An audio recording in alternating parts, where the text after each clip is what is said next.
747 that you're watching now on the screen.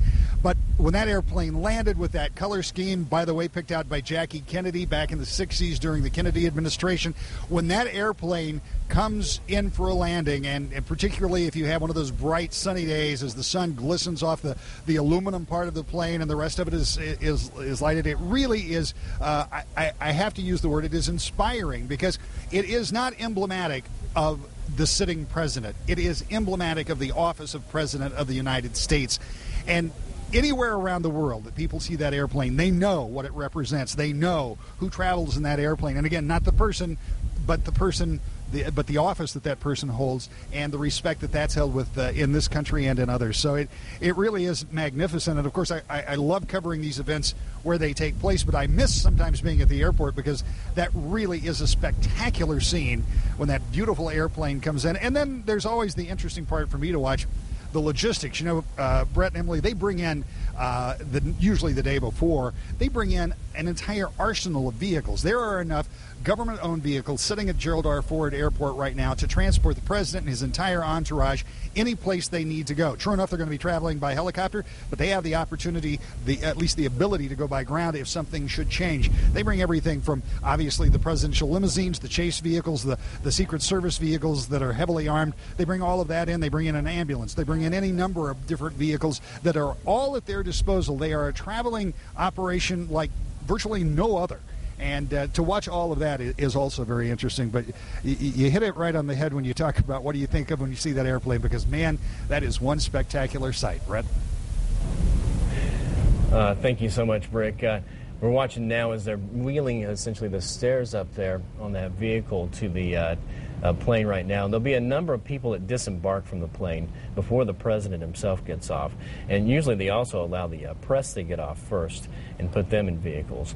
We'll see how they do it this time as it comes around. But if we could, the reason why they're coming to, the president's making his move here is because of LG Chem and that battery plant that they're putting into the Holland area. Yeah, LG Chem is Korea's largest rechargeable battery maker, $13.6 billion in revenue in 2009. A Compact Power is the subsidiary. CP formed back in 2000. That's based in Troy, here in Michigan.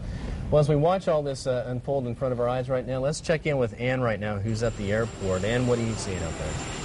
Well, we are standing right in front of Air Force One, and the ladder has been hooked up to the plane, and we expect any moment the president to be walking off. The national media has just left the plane. All of a sudden, a lot of activity taking place here. Very quickly, everybody getting into place, and we expect this probably to happen very quickly once he gets into Marine One to take off for Holland. Like Rick was saying, a spectacular plane. It's 4,000 square feet, 3 levels. They can do pretty amazing things on board, not to mention the least of which are the communication that the president has access to in the event of an attack. But there's a suite on board for him, conference rooms, office. They can, feed some of the research I was reading on Air Force One, just the size and the magnitude of what they can do. They can serve 100 people. There's a couple of food galleys in there, medical suite. They can even perform an operation, and doctor travels on board. There are some people here who are to greet the president, but if it was like last time, he will not go over and shake their hands. They've been invited here just to witness this event, and it is quite something to see. Again, pretty amazing plane, the most visible symbol of the presidency. He travels all over the world on it. It is one of 2 jets, from what I understand. Okay. And any moment, we expect him to be leaving the plane. Because of the weather today, whether the president would take motorcade over to the Holland area, or if he'd take those helicopters that we can see over to the left of the screen and the left of the plane there. Any indication? Does it look like it's definitely going to be the chopper flights today? Well, I remember on the last visit to Kalamazoo, there was a motorcade. He took a helicopter from the Ford Airport to get to Kalamazoo, and then there was a very long motorcade, and somehow those vehicles got down there You know, this is a huge undertaking. Planes arrived the day before carrying equipment and mobile support. We imagine that some of those vehicles were transferred here last night and perhaps brought out to Holland because obviously he's going to need some ground transportation to get to the battery factory.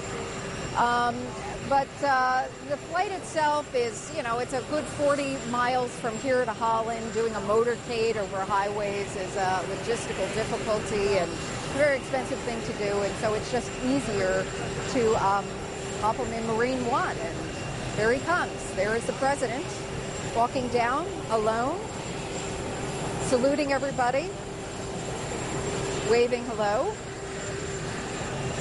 and about to board Marine One. You'll see 2 helicopters back there, and the choppers will fly in formation for security. They will change formation in the air for extra security.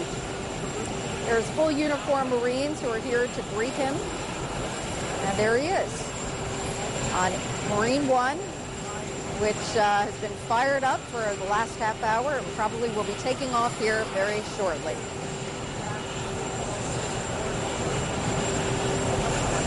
And the entourage you see behind him, national media, advisors probably who travel with him.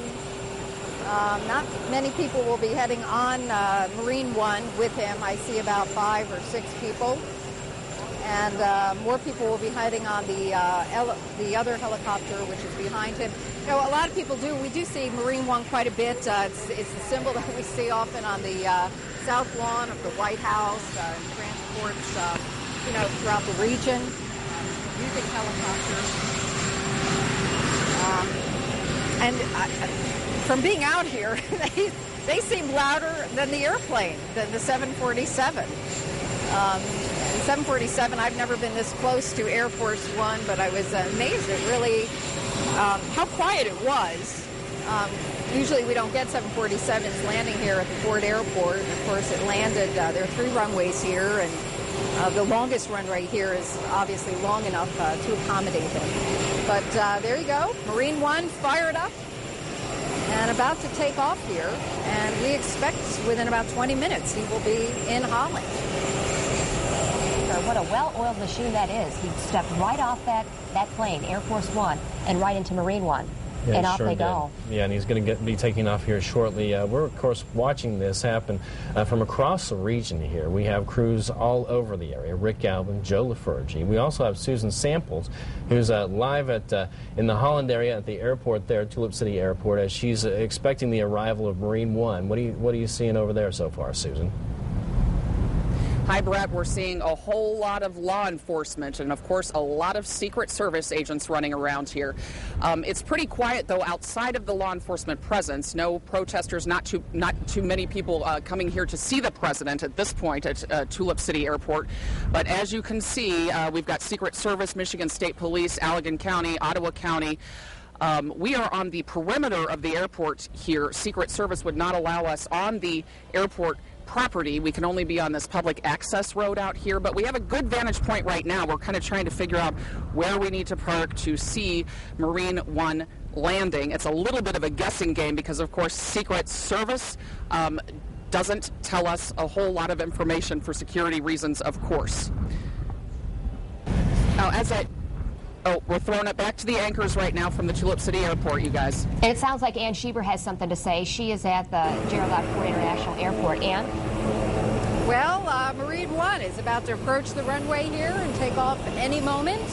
You will see 2 choppers here, and they will fly together for security precaution, and they will fly somewhat formation so that nobody can tell which helicopter the president is flying it. This all happened within 10 minutes. Very quick, a lot of anticipation, a lot of preparation.